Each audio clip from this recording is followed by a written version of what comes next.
The public fight at Rogers Communications, the parent company of this station, has taken a new twist as ousted chairman Edward Rogers and rival family members now both claim control of the board. Analysts say the boardroom battle has left shareholders vulnerable.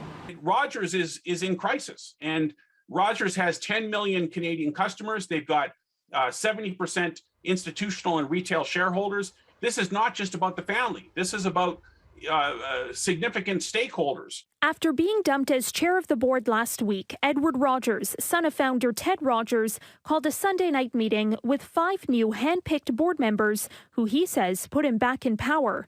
But other family members insist control of the company has not changed. Richard LeBlanc, a professor of governance, law and ethics at York University, says the family power struggle is unprecedented.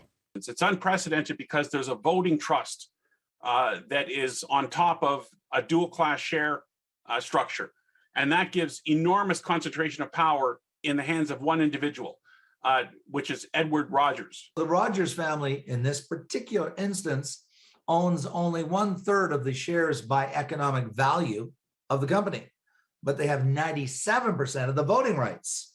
So even though they're only a third, they're a minority owner, they can vote 97% of the votes. And so that means they can overrule the majority.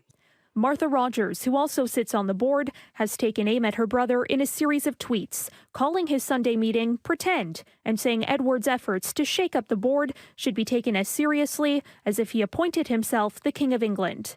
Edward is now promising to take his case to the Supreme Court in British Columbia, where Rogers is incorporated, in hopes of a legal ruling in his favor. LeBlanc says we need an independent judge to scrutinize the control trust and to determine which board is valid. I think regulators and governments are looking at this with interest. How do we person-proof this in the future so this doesn't occur? This all comes as Rogers is trying to finalize a multi-billion-dollar takeover of Shaw Communications. LeBlanc says the markets will factor the uncertainty of this situation into the share price. Caryn Ceolin, CityNews.